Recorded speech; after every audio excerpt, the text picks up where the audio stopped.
think when you compare Ross with Philip, you're talking about two totally different personality types. You've got Phil, who's very quiet and very introverted, not someone who really sort of plays to the crowd, whereas Ross is very charismatic and charming.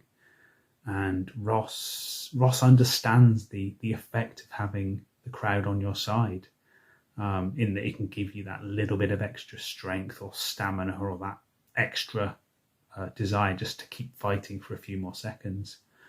Their backgrounds are totally different as well. Phil started wrestling at the age of 12, so that's all he's known for his entire life. Ross, on the other hand, has a wealth of experience in a variety of combat sports.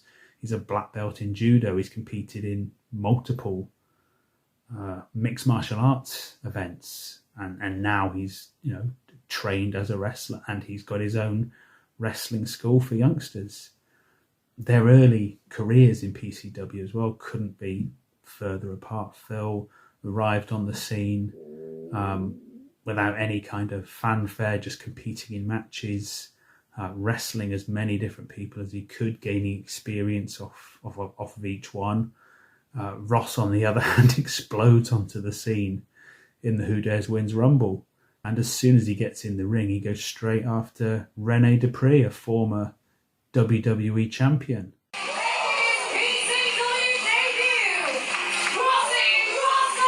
Well, look at this guy. He's put together Rossy Rascal. First appearance in PCW. Just turned 26 years old yesterday. And what a birthday present for this young man from Blackpool. A hugely talented mixed martial artist, second dan black belt judo champion, an undefeated boxer with multiple KO victories. Also won his last mixed martial arts fight by submission in the first round. But look at this Rossy Rascal just taking on Rene Dupree in the corner there. Yeah, no respect to reputations. Look at the judo throw.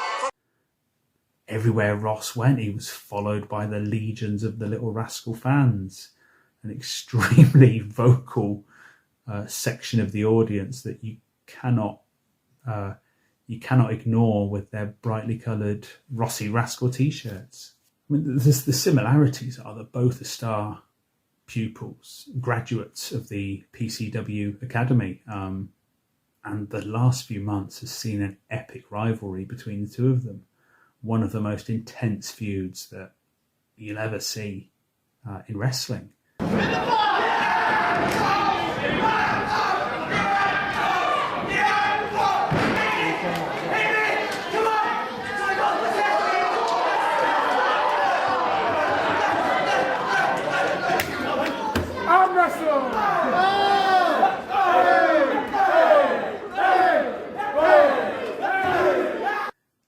The I Quit match, which ended in a no contest when both men were knocked unconscious and the referee just had to call the match off. Then you had the last man standing match where Philip tied Ross's legs together with his own black belt, tied his legs around the ring post so Ross couldn't get back in the ring. Then we had the no holds bar match, which was horrible to watch from ringside, to see what these two young men were putting themselves through. I mean, there were tables, there were chairs, there was a sledgehammer at one point, there was drawing pins. Ultimately, Ross won. Phil did tap out. But both men had been through hell.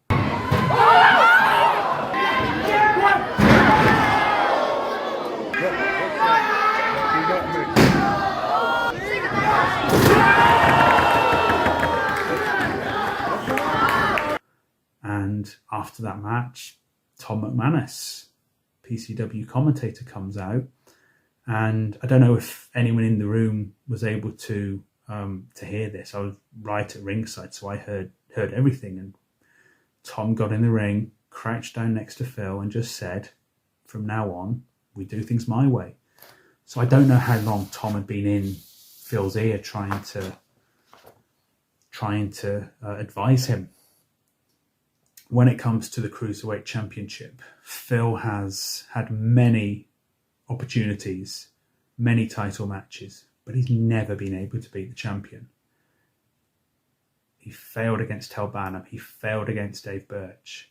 He's failed against Leighton Buzzard. Ross has his first cruiserweight title match on the 23rd of September against Vaughan Vertigo. And I think Ross has the advantage. He's got the hometown advantage. He'll have the crowd on his side. Vaughan has spent the last few months travelling across Canada defending the belt. And I guarantee that Ross has been studying those videos. He knows what he's up against. I don't know if Vaughan has had the time to study any matches of Ross.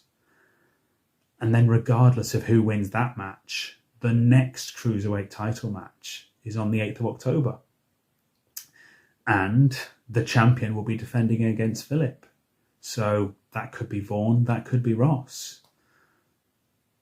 I think it's fair to say that if either Ross or Philip are able to win the Cruiserweight Championship, that they're going to be fighting over this championship for years to come. We're going to see some epic battles. We're going to see an epic rivalry that will go down in history. And what's not to say that in a couple of years' time, that Philip and Ross, they might even be fighting over the PCW Heavyweight Championship. Gold is in their future.